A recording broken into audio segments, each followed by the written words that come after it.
Hello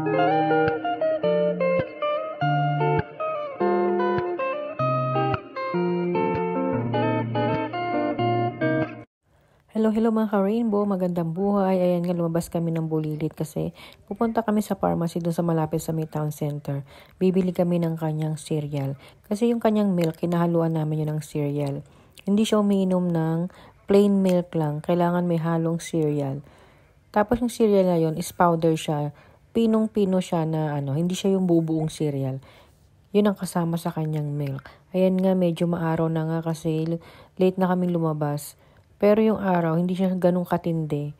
Hindi katulad nung summer. Kasi ngayon parang taglugas na eh. Ito nga sa nadadaanan namin parang unti-unti na nalulugas yung mga dahon.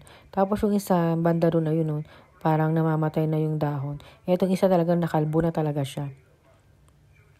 Kaya ini-imagine ko na yung itsura kapag winter. Yung tipong malungkot yung paligid. Tapos parang palaging basa yung paligid kasi minsan 'di ba pag winter maulan-ulan. Ayan nga, dadaan tayo dyan sa Mercadona. Diyan kami palagi namimili ng bulilit kapag kailangan kami sa grocery. Kasi yan yung isa sa pinakamalapit na groceries dito sa amin. Maliban sa Carrefour, Lidl.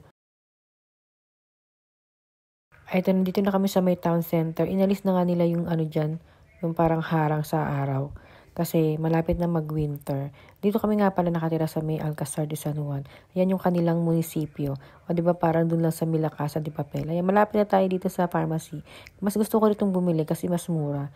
Nung unang bili ko, 3.99 lang siya. Tapos ngayon is 4 euro and 10 cents.